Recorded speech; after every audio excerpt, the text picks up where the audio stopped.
Hi everyone, welcome to Good Morning Toowoomba with Ben Apsey and Daryl Nicholson here in spirit. I hope he doesn't mind me drinking out of his coffee mug this morning. We're missing him here down at the studio. In news today, today's weather, top of 22 degrees, currently 14 degrees in the CBD, partly cloudy, with a 5% chance of rain. Daryl, you'll be really excited for that. Get out and do your naked rain dance and see if we can get that figure up to a 10% chance. That'd be really good. In weather news, La Nina is here. So officially declared by the Bureau of Meteorology last night that La Nina is back. The last time we saw a La Nina event in Australia was during the summers of 2011 and 2012, and a lot of people remember in Toowoomba we had quite severe flooding in 2011 and a lot of flooding wide across Queensland in 2011 and 2012 during that event. So predicting upwards of 15 cyclones could potentially form over the next 12 months.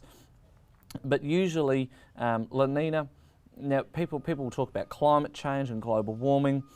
La Nina is a natural cycle. It occurs all the time, it's constant, and it's actually the strongest influence on climate variability, not anything else. La Nina and El Nino are the strongest cause of what people would associate with climate change, especially in Australia, given we're right on the edge of the Pacific Ocean. In local news, the Toowoomba railway crossing down on Margaret Street is going to be closed from the 4th to the 8th of October. So avoid the area. If you need to go through that area driving or walking, you will have to go around that, I imagine. That is to do some significant works on the infrastructure there, and wouldn't it be nice if that included putting a spur line out so that they could build a tram line up Margaret Street, but one can only hope that one day that will happen. I'm really excited by this news, and I know it's nothing to do with local, but everyone knows I'm a huge James Bond fan. I love the movies, I've got the box set at home. But last night they released news that to go with No Time to Die, which I'm really excited to see, mind you, in the VMAX cinema that is getting built on top of Green Central. Hopefully it'll be finished in time for that. No Time to Die releasing a limited edition Bollinger. So we'll wait and see whether that comes out in Australia. But for wine lovers all over the place, there's a special edition Bollinger, and for 007 lovers, go out and get it as well. Highfields Library application has been submitted by the Toowoomba Regional Council, finally, to their own planning department for development assessment and hopefully approval.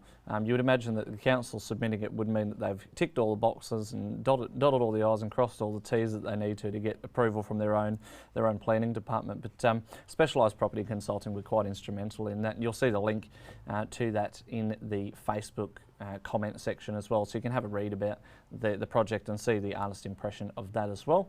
And we also are being told that they're on the last stretch of Carnival Lane, so really, really close in the CBD. We've got Carnival Lane just about ready to open. For those that haven't been down, you can actually walk along Margaret Street now.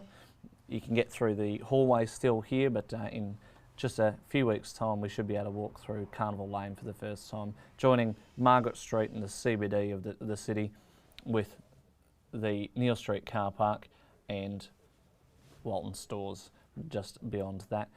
In really exciting news as well, Ruby Lane Flower Company is set to open this Saturday.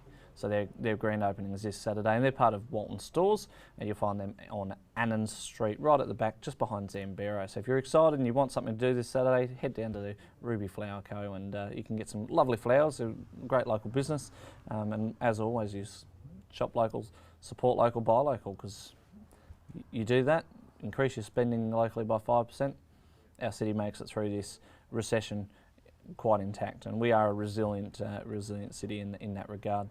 That's all I've got for this morning. Daryl's not here to have a bit of a banter with, so I will just close off by saying, as always, like and share us on Facebook. Check us out on our live stream on YouTube, which has finally worked out this morning. Thanks to Light and Dark Productions for organising that for us. And thanks for joining us with Good Morning Toowoomba. I'm Ben Apsey.